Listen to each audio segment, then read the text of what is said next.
Assalamualaikum warahmatullahi wabarakatuh.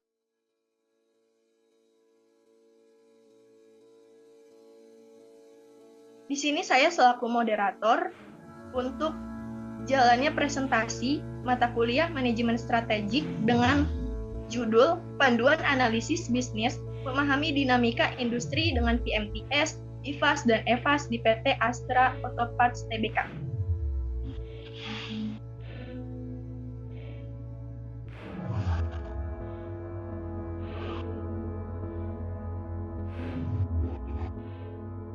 Izinkan saya untuk memperkenalkan anggota kelompok. Yang pertama ada saya sendiri, Dwi Febrianti.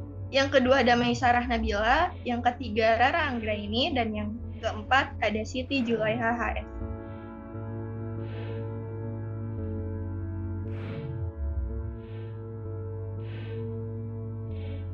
Untuk latar belakang perusahaan akan dijelaskan oleh saudari Maisarah Nabila. Padanya dipersilakan. Baik, di sini saya akan membawakan pendahuluan latar belakang perusahaan. Perusahaan otomotif merupakan salah satu subsektor dari sektor manufaktur di Bursa Efek Indonesia. Perusahaan ini didirikan pertama kali dengan nama PT Alfa Delta Motor pada tahun 1975 sebagai sebuah perusahaan yang bergerak di perdagangan otomotif. PT Alfa Delta Motor mengalami pergantian nama tepatnya di tahun 1977 yang berubah menjadi PT Pacific Western. Dan pada tahun 1981 kembali berubah menjadi PT Menara Alam Teknik. Dan sejak saat itulah kepemilikan perusahaan tersebut berganti menjadi beberapa nama, yaitu PT Suma Surya, PT Windu Trinusantara, dan PT Multivest. Seiring dengan berjalannya waktu, tepatnya 2 tahun PT Astra Auto Parts mendirikan perusahaan baru untuk mengelola usaha di bidang komponen dengan nama PT Astra Dian Lestari. Nama publik perusahaan berubah menjadi PT Astra Auto Parts Tbk yang dikenal oleh halayak ramai, serta seluruh sahamnya diambil oleh Astra Perakitan Mesin dan Konstruksi. Perusahaan ini dimiliki oleh William Soeryadjaya dan PT Dijaya Pirusa. PT Astra Auto Parts Tbk tercatat sebagai perusahaan publik di Bursa Efek Indonesia. PT Astra Auto Parts memiliki kantor pusat yang beralamat di Jalan Raya Pagangsaan 2, kilometer 2,2 Kelapa Gading, Jakarta.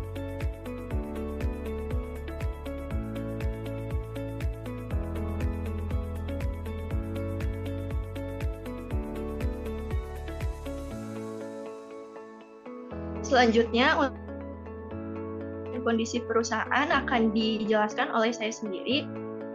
Yang pertama, pada tahun 2021, Perseroan menetapkan otomatisasi dan digitalisasi pada segmen bisnis manufaktur dan pemanfaatan teknologi digital secara optimal dan tepat guna untuk mendukung seluruh operasi bisnis maupun proses produksi sehingga perseroan dapat dengan cepat menghadapi tantangan pemulihan setelah pandemi COVID-19. Pada tahun 2022, perseroan mampu membukukan pertumbuhan yang baik dengan mengandalkan pada peningkatan kualitas layanan pada gerai retail, optimasi platform digital untuk memperluas jangkauan ke pelanggan bisnis to bisnis, maupun ke perorangan business to customer. Implementasi industri 4.0 untuk proses produksi yang lebih efektif, maupun inovasi untuk menghasilkan produk-produk non-otomotif, serta mulai masuk ke ekosistem kendaraan listrik. Pada tahun 2023, PT Astra Auto Parts Tbk terus memperkuat landasan keprimaan, berinovasi, dan berevolusi dengan melakukan diversifikasi dan transformasi secara konsisten. Dengan sumber pendapatan yang beragam, perseroan mampu menghasilkan kinerja yang lebih tangguh dan kuat walaupun berbagai tantangan menghampiri.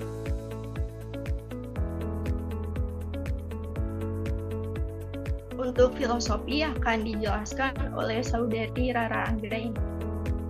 Baik, terima kasih moderator. Filosofi perusahaan PT Astra Auto Parts Tbk melibatkan komitmen terhadap kualitas, inovasi, integritas, dan keberlanjutan.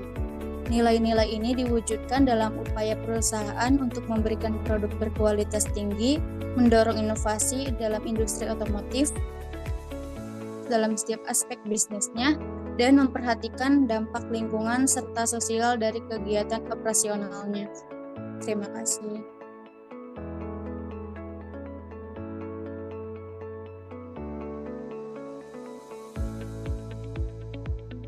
Perusahaan akan dijelaskan oleh Siti Julaiha.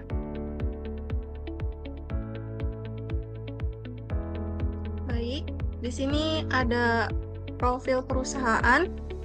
Astra Auto Parts merupakan grup perusahaan komponen otomotif terbesar dan terkemuka di Indonesia yang memproduksi dan mendistribusikan beraneka ragaman suku cabang kendaraan bermotor, roda 2 dan roda 4. Memiliki sejarah di tahun 1976 berdiri sebagai PT Alfa Delta Motor, sebuah perusahaan yang bergerak di perdagangan otomotif, perakitan mesin, dan konstruksi. Pemilik dari perusahaan ini adalah William Suryajaya dan PT Jaya Pirusa. Baik, di sini ada profil perusahaan pertama dan nama perusahaannya PT Astra Auto Parts Tbk. Bidang usaha, manufaktur, dan perdagangan komponen otomotif. Tanggal pendirian 20 September 1991. Bursa Efek Indonesia, kode sahamnya Auto. Pemegangan saham PT Astra International Tbk 80% dan masyarakat 20%. Alamatnya di Jalan Pegangsaan 2, kilometer 2,2 Kelapa Gading, Jakarta.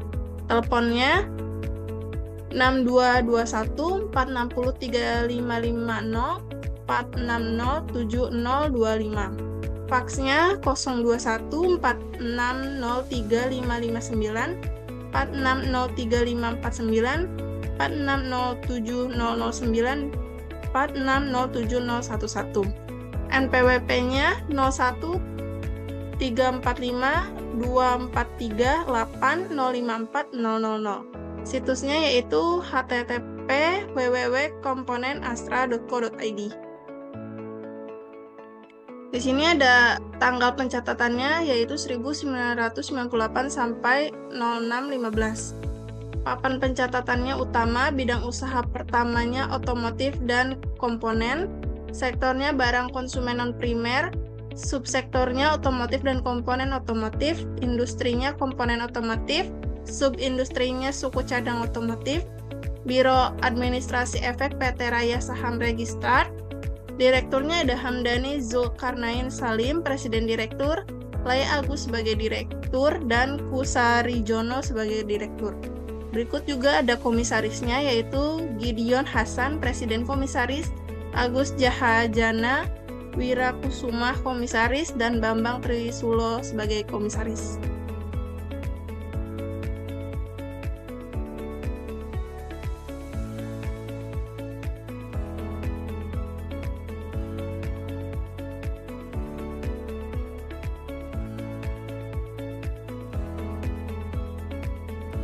Untuk logo perusahaan masih dijelaskan oleh saudari Siti Julaiha.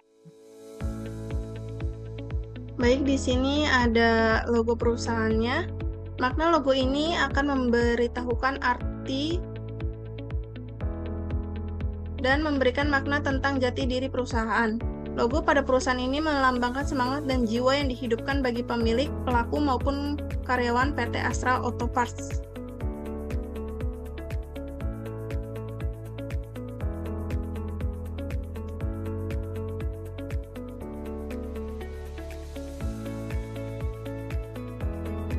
Selanjutnya untuk visi misi akan dijelaskan oleh saya sendiri dan Mei Sarah Nabila. Jadi untuk visinya itu adalah menjadi supplier komponen otomotif kelas dunia sebagai mitra usaha pilihan utama di Indonesia dengan didukung kemampuan engine.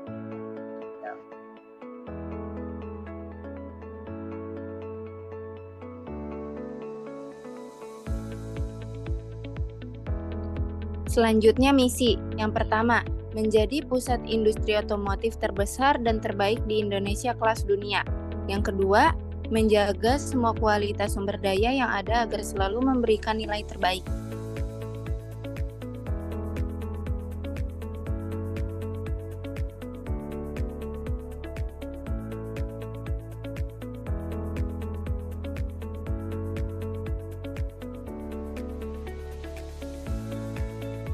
Untuk tujuan akan dijelaskan oleh Saudari Siti Julaiha.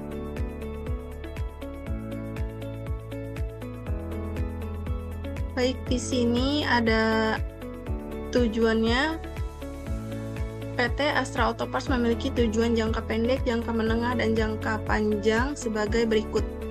A. Tujuan jangka pendek 1-2 tahun. Peningkatan kualitas produk dengan mengadopsi teknologi terbaru untuk meningkatkan kualitas dan presisi produk dan memperketat pengawasan kualitas di setiap tahap produksi.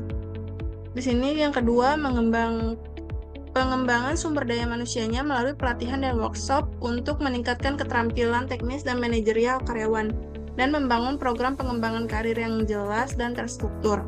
Ketiga, optimalisasi proses operasional dengan menerapkan sistem manajemen layan untuk mengurangi pemborosan dan meningkatkan efisiensi serta mengintegrasikan teknologi informasi untuk mempercepat proses bisnis. Di sini ada tujuan jangka menengahnya 3-5 tahun. Ekspansi pasar seperti menjalin kemitraan strategis dengan perusahaan otomotif global dan membuka cabang atau pabrik di luar negeri untuk menjangkau pasar internasional. Inovasi produk dengan mengembangkan produk baru yang ramah lingkungan dan berteknologi tinggi, serta melakukan research dan pengembangan untuk menciptakan produk dengan nilai tambah tinggi. Ketiga, ada peningkatan brand awareness dengan mengadakan kampanye pemasaran dan branding untuk memperkuat posisi di pasar, bisa juga dengan mengikuti pameran otomotif internasional untuk memperkenalkan produk kepada audiens global.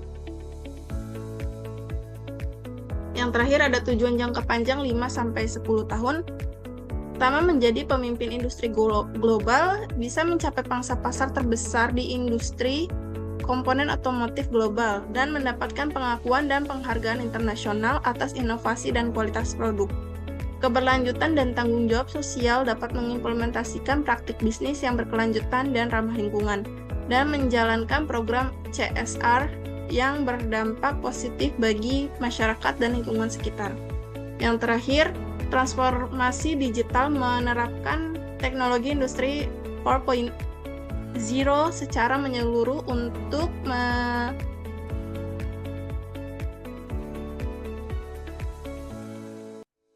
meningkatkan efisiensi dan daya saing, dan menggunakan untuk membuat keputusan bisnis yang lebih cerdas dan tepat. Selanjutnya, untuk sasaran akan dijelaskan oleh Saudari Rara Anggraini. Baik, terima kasih moderator. Yang A, sasaran jangka pendek. Yang pertama, peningkatan kualitas dan efisiensi dengan mengurangi tingkat cacat produk hingga kurang dari 1%, serta meningkatkan efisiensi produksi dengan mengurangi waktu siklus produksi sebesar 10%. Yang kedua, pengembangan SDM dengan melatih 100% karyawan di bidang teknis dan manajerial melalui program pelatihan internal. Dan yang ketiga, pengembangan pasar domestik dengan meningkatkan penjualan produk komponen otomotif sebesar 15% di pasar domestik dan menambah beberapa outlet distribusi baru di berbagai daerah strategis di Indonesia. Yang B, sasaran jangka panjang. Yang pertama, mendominasi pasar global dengan menjadi pemasok utama komponen otomotif untuk 5 merek kendaraan global terkemuka dan meningkatkan ekspor produk komponen otomotif hingga mencapai 30% dari total penjualan. Yang kedua, inovasi berkelanjutan seperti meluncurkan minimal 5 produk baru yang ramah lingkungan dan berteknologi tinggi setiap tahunnya, serta membuka pusat penelitian dan pengembangan di luar negeri untuk mendukung inovasi global.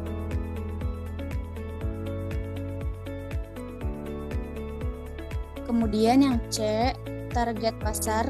Yang pertama menjadi produsen otomotif di Indonesia, baik merek lokal maupun internasional yang beroperasi di Indonesia, serta konsumen akhir yang membutuhkan suku cadang berkualitas tinggi untuk kendaraan mereka.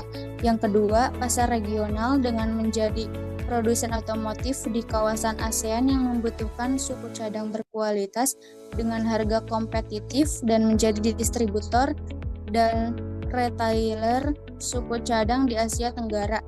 Dan yang ketiga, pasar global dengan menjadi produsen otomotif global yang mencari pemasok komponen dengan kualitas terbaik dan harga bersaing, serta pasar after sales di Eropa, Amerika Utara, dan kawasan lainnya yang memerlukan suku cadang berkualitas untuk berbagai merek kendaraan.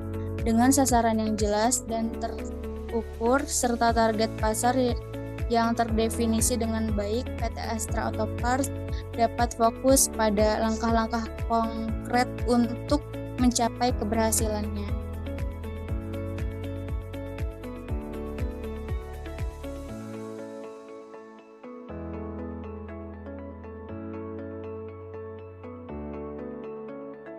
Selanjutnya, untuk menentukan IFAS yang berkaitan dengan kekuatan akan dijelaskan oleh Saudari Siti Julai. Baik, di sini ada komponen IFAS yaitu strength atau kekuatan. Pertama, PT Astra Auto Parts memiliki produk yang beragam, tidak hanya untuk pasar industri otomotif, tetapi juga produk untuk disuplai ke pasar suku cadang. Memiliki teknologi canggih dan pengawasan kualitas yang ketat memastikan produk berkualitas tinggi. Yang ketiga, program pelatihan yang komprehensif dan fokus pada pengembangan karir, meningkatkan kompetensi karyawan. Dan yang terakhir, reputasi kuat di pasar domestik dan strategi pemasaran yang efektif meningkatkan kepercayaan pelanggan.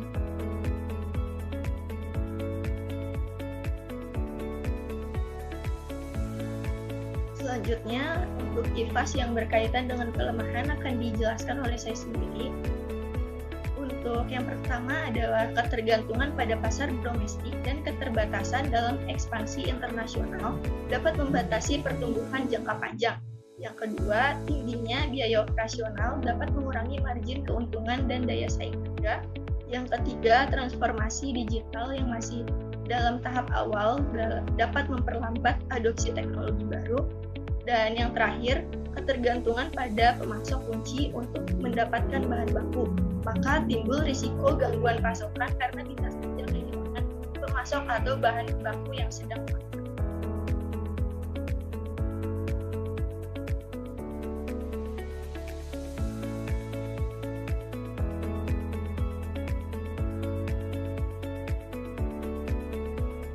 Selanjutnya untuk opportunity akan dijelaskan oleh Saudari Rara. Baik, terima kasih moderator. Yang pertama, opportunity atau peluang. Yang pertama, potensi pasar yang besar di kawasan ASEAN dan pasar global lainnya dapat meningkatkan penjualan. Yang kedua, perkembangan teknologi otomotif baru seperti kendaraan listrik dan otonom membuka peluang untuk produk baru. Yang ketiga, tren global menuju produk yang lebih ramah lingkungan menciptakan permintaan baru. Yang keempat, peluang untuk menjalin kemitraan dengan produsen otomotif global dapat meningkatkan penetrasi pasar. Dan yang terakhir, pertumbuhan berkelanjutan industri otomotif di pasar domestik dan internasional memberikan peluang ekspansi.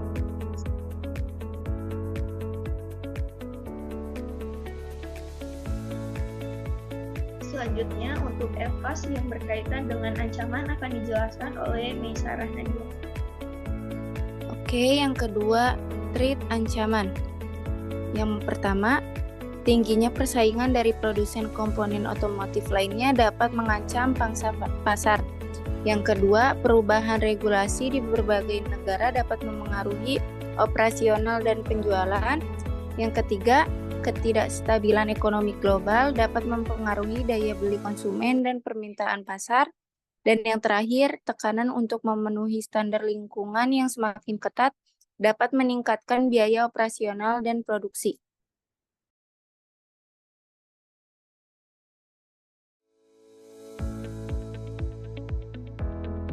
Selanjutnya di sini ada tabel analisis matriks IPAS dan EPAS. Yang pertama adalah internal factor analysis summary atau IPAS. Jadi perhitungan skor pada IPAS dihasilkan dari perkalian antara nilai bobot dengan rating.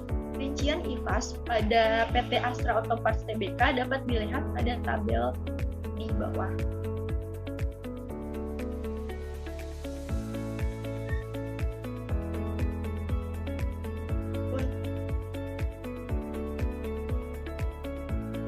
Jadi berdasarkan tabel tersebut diketahui bahwa total score strength sebesar 1,75 dan total score weakness sebesar 1,50.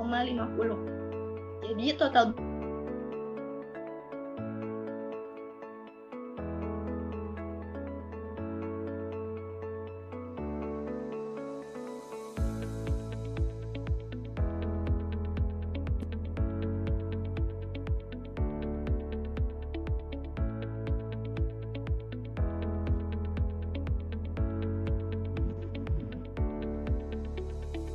selanjutnya adalah external factor analysis atau EFAS. Untuk EFAS, perhitungan skornya itu dihasilkan dari perkalian antara nilai bobot dengan rating. Rincian EFAS pada PT Astra Auto Parts dapat dilihat pada tabel di bawah.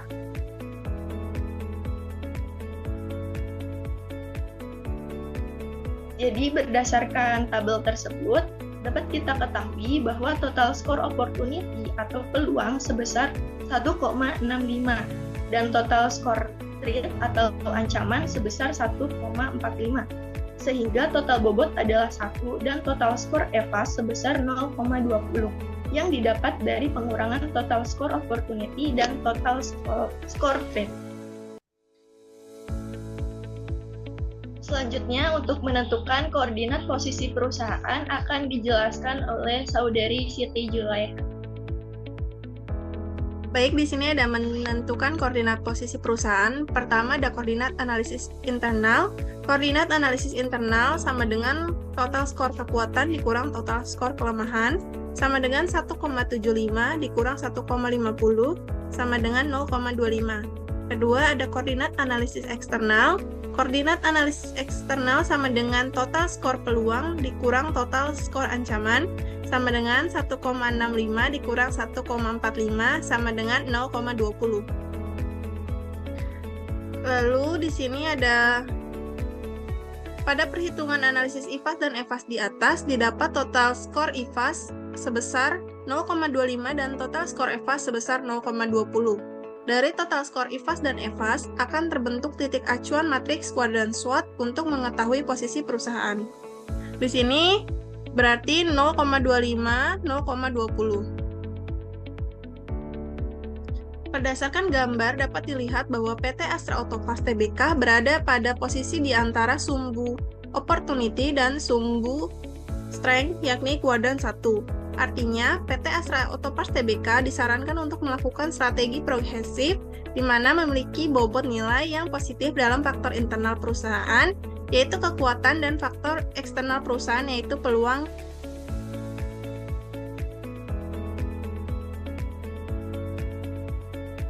Yang menunjukkan perusahaan ini memiliki kekuatan untuk memanfaatkan peluang yang ada.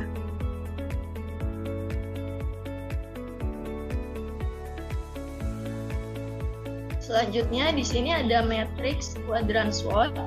Kita langsung saja ke strateginya.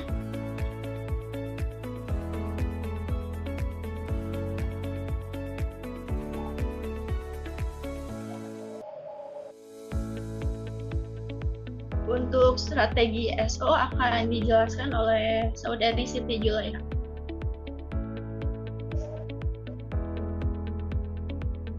Baik, di sini ada strategi SO, yaitu pertama, ekspansi pasar internasional dengan memanfaatkan kualitas produk dan presisi produk untuk menarik pelanggan di pasar internasional, menggunakan reputasi kuat di pasar domestik sebagai landasan untuk memasuki pasar baru. Kedua, membangun kemitraan strategis dengan menjalin kerjasama dengan produsen otomotif global untuk memperluas jangkauan distribusi, seperti membuka cabang atau pabrik di negara-negara dengan potensi pasar tinggi untuk mendukung operasional global.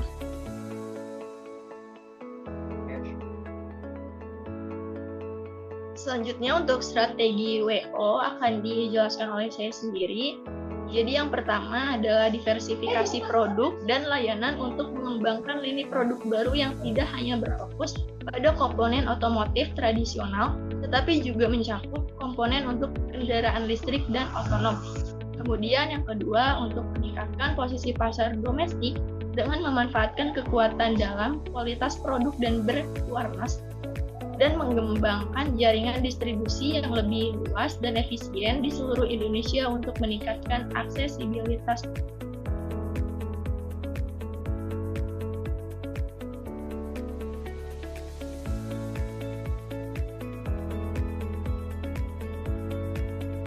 Selanjutnya untuk strategi ST akan dijelaskan oleh Meisarah Nabila.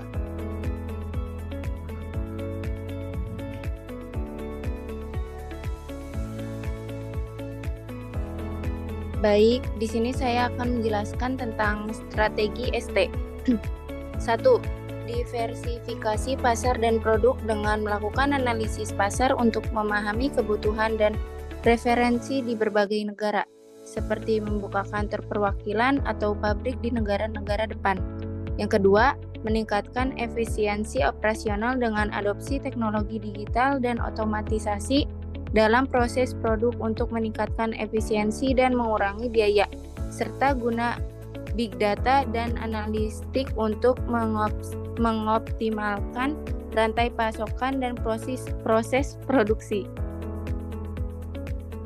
Selanjutnya untuk strategi WT akan dijelaskan oleh Saudari Rara Anggraini.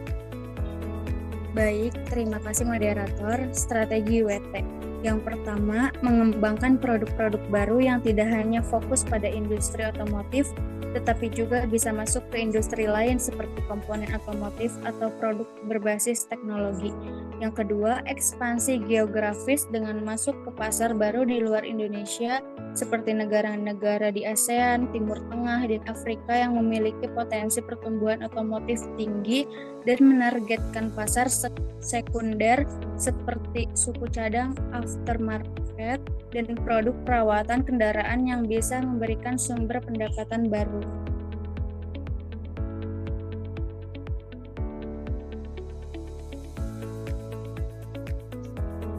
Kemudian di sini ada pembahasan. Jadi dari hasil pembahasan itu menunjukkan bahwa PT Astra Auto Parts berada pada kuadran 1, yaitu strength dan opportunities.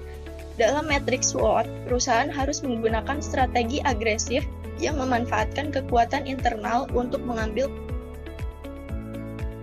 jenis strategi yang cocok untuk PT Astra Auto Parts dalam situasi ini termasuk strategi pertumbuhan seperti pengembangan produk, penetrasi pasar, ekspansi pasar, dan diversifikasi. Berikut adalah bahasan yang lebih lanjut mengenai strategi pertumbuhan serta strategi jangka pendek, strategi jangka menengah, dan jangka panjangnya. Untuk pengembangan produk atau product development melalui inovasi produk dengan mengembangkan produk-produk baru yang berteknologi tinggi dan ramah lingkungan sesuai dengan tren pasar global. Fokus pada pengembangan suku cadang untuk kendaraan listrik dan teknologi otomotif canggih lainnya. Peningkatan kualitas juga diperlukan dalam mengadopsi teknologi terbaru dan memperketat pengawasan kualitas untuk memastikan produk berkualitas tinggi yang memenuhi standar global.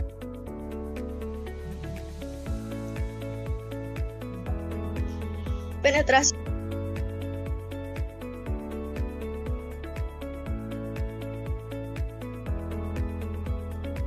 di pasar domestik dengan menambah outlet distribusi dan memperluas jaringan pemasaran seperti meluncurkan kampanye pemasaran yang agresif untuk meningkatkan brand awareness dan memperkuat posisi di pasar domestik.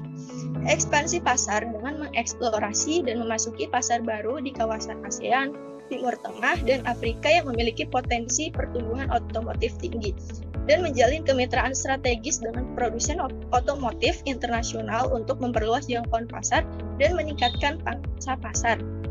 Kemudian diversifikasi produk dengan mengembangkan lini produk baru yang terkait seperti komponen elektronik atau teknologi kendaraan listrik, serta melakukan diversifikasi bisnis dengan mengeksplorasi peluang di industri lain yang terkait untuk mengurangi ketergantungan pada pasar otomotif dan menambah sumber pendapatan baru. Kemudian selanjutnya untuk pembahasan strategi jangka pendek, jangka menengah, dan jangka panjang akan dilanjutkan oleh Saudari Siti Julaiha.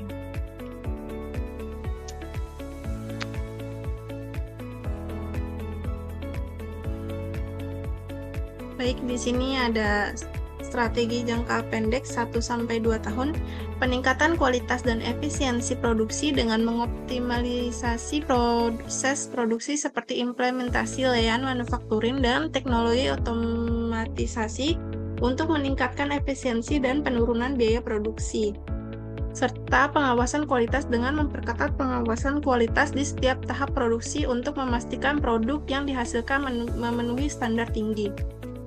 Di sini juga ada pengembangan SDM dengan menyelenggarakan program pelatihan intensif seperti pelatihan teknis dan manajerial untuk meningkatkan keterampilan karyawan.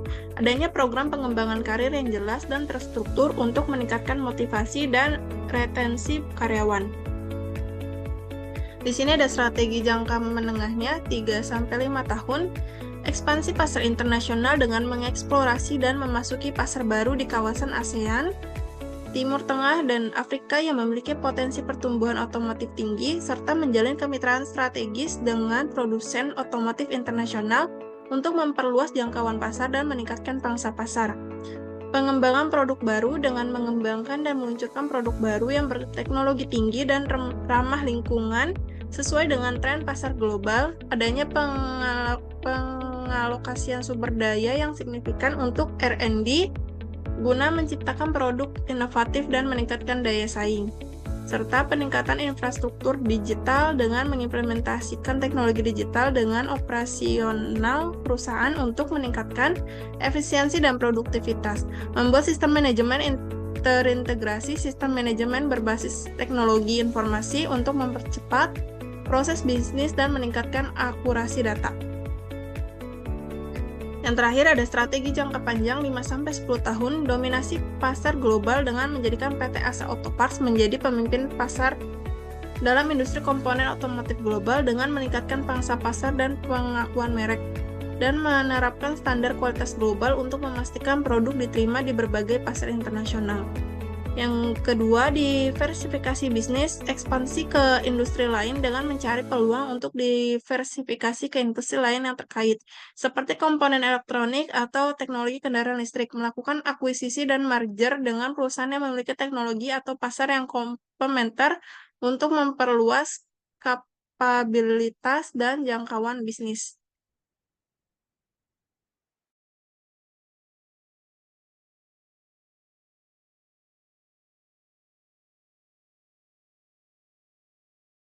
Kemudian yang terakhir adalah kesimpulan dan saran. Jadi berdasarkan analisis SWOT yang menempatkan PT Astra Auto Parts dalam kuadran 1, yaitu strength atau kekuatan dan opportunities atau peluang, strategi agresif adalah pendekatan yang paling sesuai. Strategi ini bertujuan untuk memanfaatkan kekuatan internal perusahaan guna memanfaatkan peluang eksternal yang ada. PT Astra Auto Parts harus fokus pada pengembangan produk, penetrasi pasar, ekspansi pasar internasional, dan diversifikasi bisnis untuk mencapai pertumbuhan yang berkelanjutan dan memperkuat posisinya sebagai pemimpin pasar global.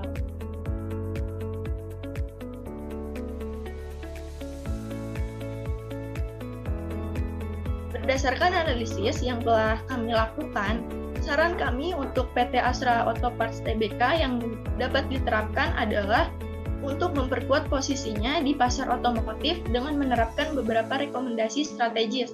Untuk mempertahankan keunggulan kompetitif, perusahaan harus terus berinvestasi dan pengembangan sumber daya manusia dan teknologi untuk memastikan bahwa karyawan memiliki keterampilan yang diperlukan untuk menghadapi tantangan masa depan. Pelatihan dan pengembangan karyawan harus menjadi prioritas utama.